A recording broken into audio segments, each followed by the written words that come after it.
Good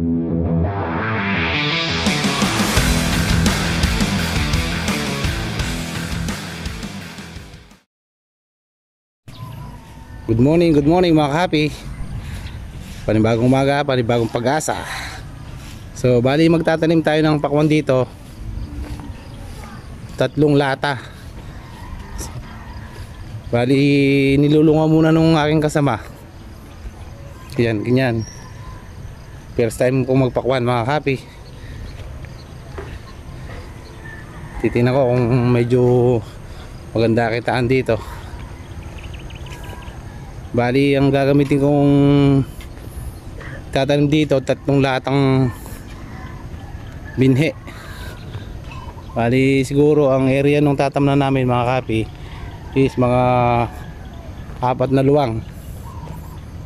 Ito yung aking kasama, si Ka-Happy Palupot. Siya yung nagkumbis sa akin na magtanim kami ng pakwan.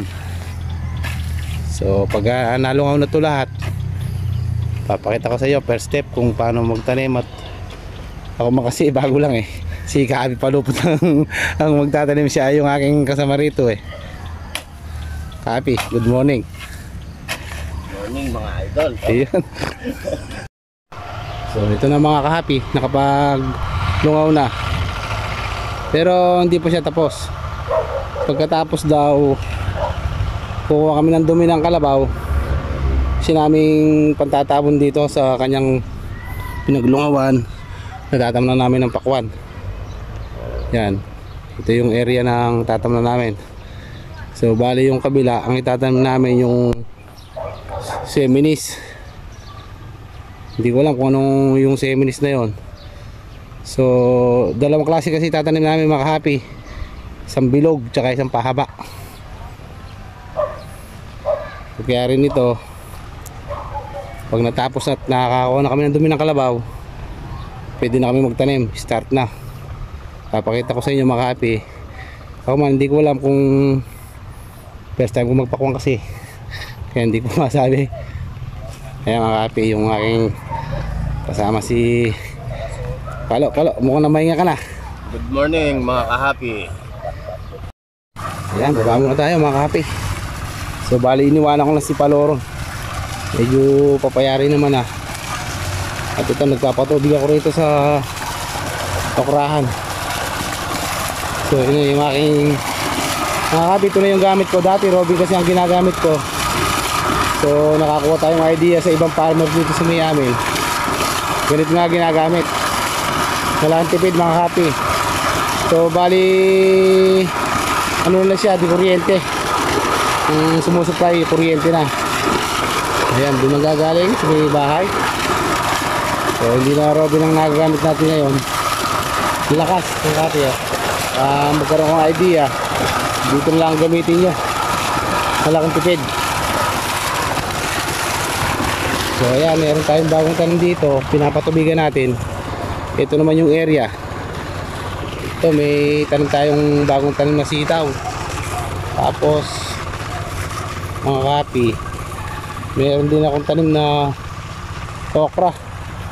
Yan yung okra natin, bagong tanim lang yan, siguro 1 week pa lang. So natutubigan na natin. Ito na mga Ka-Happy yung itatanim natin pakwan. Magtatanim na tayo. Bali Sugar Baby Max F1 ang pinaka pangalan ng butong tatanim natin. 2 lata. Bali ito, 1 lata rin to, nakalagay lang sa sachet.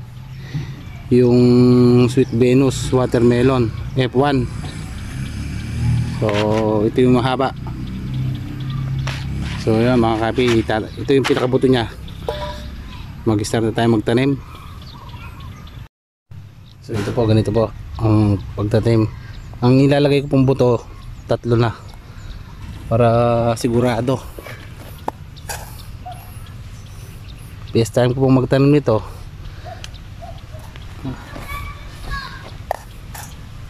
Susubukan ko kung medyo baka dito kumita.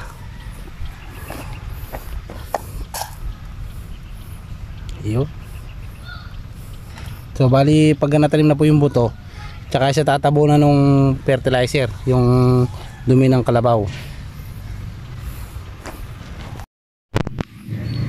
So yan mga kapi, kaya ang tanim natin dito pa V-shape siya para hindi magagawan yung puno ng pataba. Kaya pinagtsatsaga natin mga kapi yan.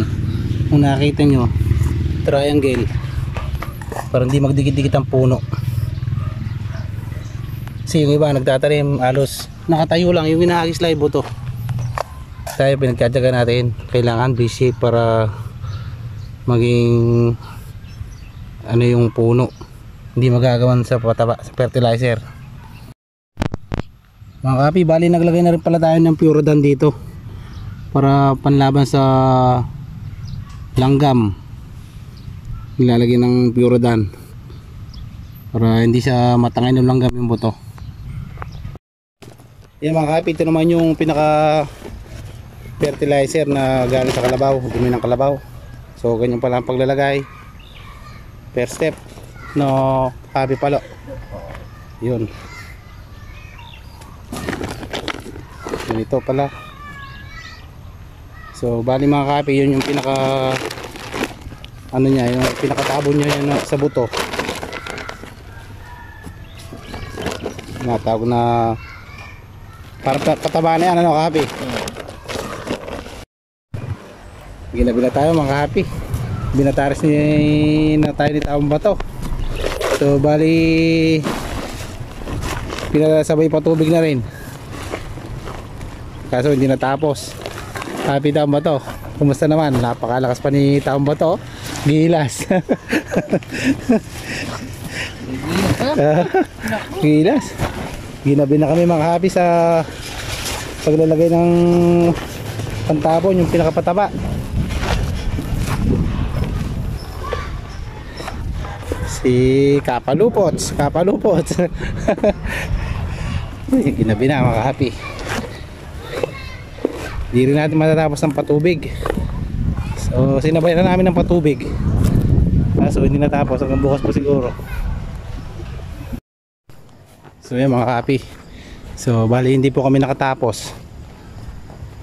Bukas naman, gabi na eh. Ginabi kami. So thank you sa panonood. God bless you po. God bless you all.